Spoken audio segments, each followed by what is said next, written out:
नमस्कार, संसद समाचार में आप सभी का स्वागत है। आपके साथ मैं हूं पराक्रम सिंह शेखावत और आइए आपको बताते हैं संसद के दोनों सदनों में आज दिन भर की कार्यवाही से जुड़ी खास खबरें। शुरुआत लोकसभा से करते हैं। लोकसभा में सरकार के खिलाफ अविश्वास प्रस्ताव पर मंगलवार को शुरू हुई चर्चा आज भी जारी रही।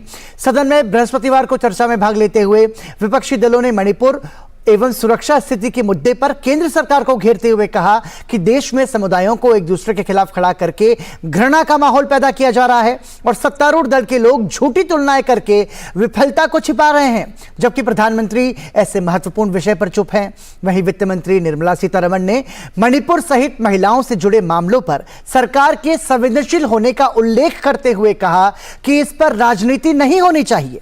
निर्मला सीतारमण ने पूर्ववर्ती कांग्रेस नीति सप्रसंग सरकार के दौरान भ्रष्टाचार के कारण 1 दशक बेकार होने का आरोप लगाते हुए कहा कि पिछले 9 सालों में मोदी सरकार की आर्थिक नीतियों के कारण भारत भविष्य की वृद्धि को लेकर सकारात्मक स्थिति में है और दुनिया में सबसे तेज गति से बढ़ती अर्थव्यवस्था बना हुआ है।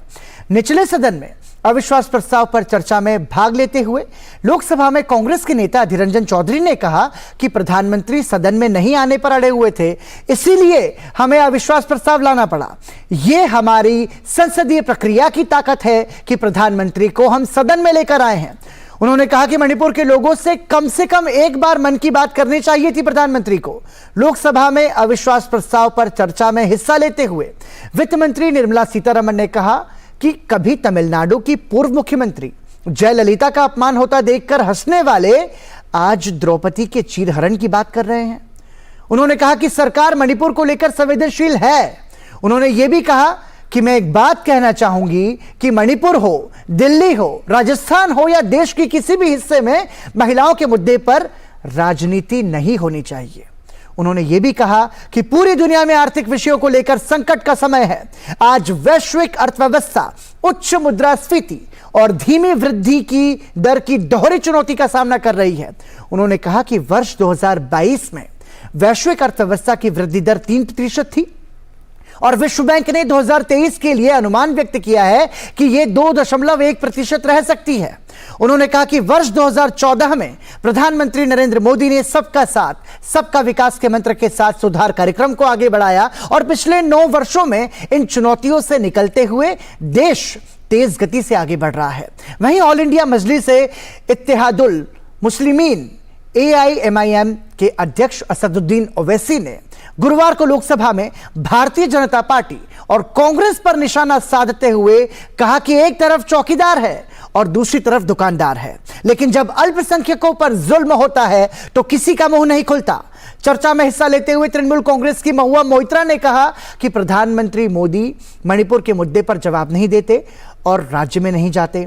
उन्होंने कहा कि जब मणिपुर की घटनाओं की बात आती है तो सत्ता पक्ष के लोग राजस्थान, छत्तीसगढ़ और पश्चिम बंगाल की बात करते हैं। तृणमूल सांसद ने कहा कि मणिपुर की अलग परिस्थिति है और वहां घृणा अपराध के मामले हैं और जहां 2 समुदायों को एक दूसरे के खिलाफ खड़ा कर दिया गया हो और गृह युद्ध जैसी स्थिति हो तो उसमें ध्यान रखना चाहिए कि मध्यस्थता कैसे की जाए। उन्होंने यह भी कहा कि डबल इंजन सरकार की सबसे बड़ी नाकामी है। चर्चा में भाग लेते हुए राष्ट्रीय लोक जनशक्ति पार्टी के प्रिंस राज ने कहा कि विपक्ष को बताना चाहिए कि उनका मुखिया कौन है। उन्होंने कहा कि विपक्ष की स्थिति एक अनार 100 बीमार वाली है। राष्ट्रीय लोकतांत्रिक पार्टी के हनुमान बेनीवाल ने राजस्थान और कुछ अन्य राज्यों में महिला विरोधी अपराध की घटनाओं का उल्लेख किया और यह कहा कि कड़े कानून बनाने के साथ अपराधियों में खौफ पैदा करने की जरूरत है। चर्चा में हिस्सा लेते हुए शिवसेना के राहुल शिवाले ने कहा कि मणिपुर में आग लगी है, लेकिन विपक्ष उसे बुझाने की बजाय बढ़ाने का काम कर रहा है। कांग्रेस के हेबी ईडेन ने कहा कि मणिपुर में हिंसा को 100 दिन हो गए। उन्होंने आरोप लगाया कि इस सरकार में देश के अल्पसंख्यकों, ईसाइयों पर संस्थागत हमले हो रहे हैं। राष्ट्रवादी कांग्रेस पार्टी के अमोल कोल्हे ने कहा कि यह सरकार महंगाई पर नहीं बोलती, प्रति व्यक्ति आय पर नहीं बोलती। उन्होंने कहा कि सरकार कहती है कि देश की अर्थव्यवस्था दुनिया की 5वीं सबसे बड़ी अर्थव्यवस्था है। उन्होंने कहा कि जब प्रति व्यक्ति आय के मामले में देश 141वें स्थान पर है तो क्या देश की संपत्ति चुनिंदा पूंजीपतियों के हाथों में सिमटती जा रही है। वहीं लोक जनशक्ति पार्टी रामविलास के सदस्य चिराग पासवान ने कहा कि इस संसद में पहले भी कई अविश्वास प्रस्ताव देखे हैं, लेकिन इस बार यह प्रस्ताव सरकार के खिलाफ नहीं, विपक्षी गठबंधन में विश्वास दिखाने के लिए लाया गया है। भाजपा की लौकी चटर्जी ने कहा कि विपक्षी गठबंधन के जो दल एक दूसरे पर विश्वास नहीं करते वो सरकार के खिलाफ अविश्वास लाए गए हैं और 140 करोड़ जनता पर उंगली उठा रहे हैं। वहीं केंद्रीय मंत्री ज्योतिरादित्य सिंधिया ने कांग्रेस के पूर्व अध्यक्ष राहुल गांधी पर परोक्ष रूप से निशाना साधते हुए कहा कि जो लोग मोहब्बत की दुकान की बात करते हैं उनकी दुकान असल में अहंकार, तुष्टीकरण और झूठ की दुकान है। उन्होंने केंद्र सरकार की योजनाओं का उल्लेख करते हुए कहा कि देश की जनता लगातार तीसरी बार प्रधानमंत्री नरेंद्र मोदी की अगुवाई में राष्ट्रीय जनतांत्रिक गठबंधन की सरकार बनाएगी। प्रधानमंत्री नरेंद्र मोदी ने अपनी सरकार के खिलाफ विपक्ष द्वारा लाए गए अविश्वास प्रस्ताव को लेकर लोकसभा में गुरुवार को कहा कि विपक्षी दलों का यह अविश्वास प्रस्ताव भारतीय जनता पार्टी और राष्ट्रीय जनतांत्रिक गठबंधन के लिए शुभ होता है।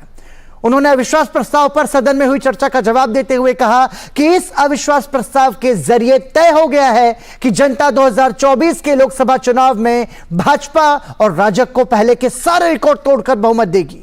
प्रधानमंत्री ने यह भी कहा कि विधेयकों पर चर्चा में शामिल नहीं होकर विपक्ष ने देश की जनता के साथ विश्वासघात किया है।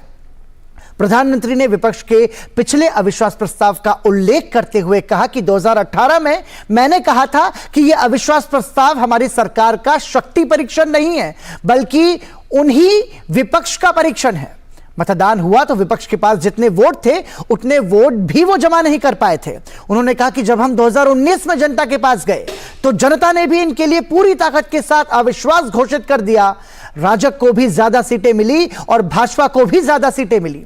उन्होंने संसद के मौजूदा मॉनसून सत्र में हुए विधायी कार्यों का उल्लेख करते हुए कहा कि संसद में आदिवासियों, गरीबों, युवाओं के भविष्य से जुड़े इतने महत्वपूर्ण विधेयक पिछले दिनों पारित हुए, लेकिन विपक्ष की रुचि केवल राजनीति में है और उन्होंने इन पर चर्चा में शामिल नहीं होकर जनता के साथ विश्वासघात किया है।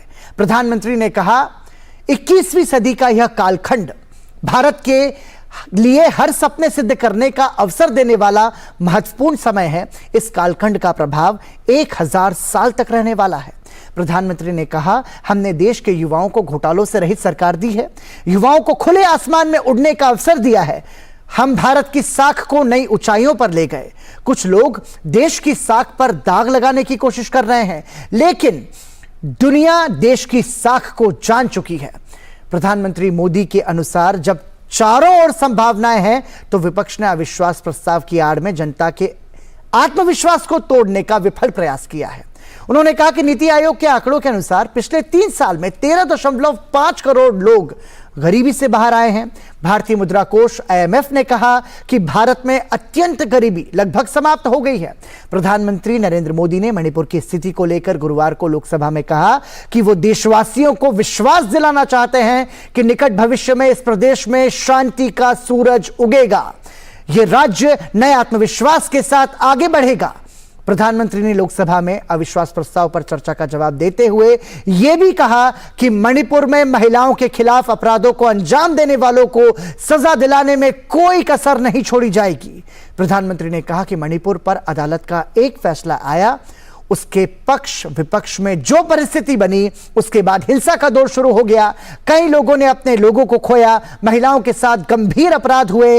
ये अपराध अक्षम्य है। उन्होंने कहा कि वहां दोषियों को कड़ी से कड़ी सजा दिलाने के लिए केंद्र और राज्य सरकार भरपूर प्रयास कर रही है। उनका कहना था कि मणिपुर विकास के मार्ग पर तेज गति से आगे बढ़े, इसमें कोई कसर नहीं रहेगी। उन्होंने कहा हमारे लिए पूर्वोत्तर हमारे जिगर का टुकड़ा है। प्रधानमंत्री ने कहा कि मणिपुर में 6 साल से जो सरकार है वो राज्यों के विकास के लिए लगातार प्रयासरत है। प्रधानमंत्री ने मणिपुर और उत्तर पूर्व की मौजूदा समस्याओं के लिए कांग्रेस की पुरानी सरकारों को जिम्मेदार ठहराया। और आइए अब बात करते हैं संसद के उच्च सदन यानी कि राज्यसभा की। राज्यसभा में विपक्ष के भारी हंगामे के बीच आज 2 विधेयक और पारित हुए।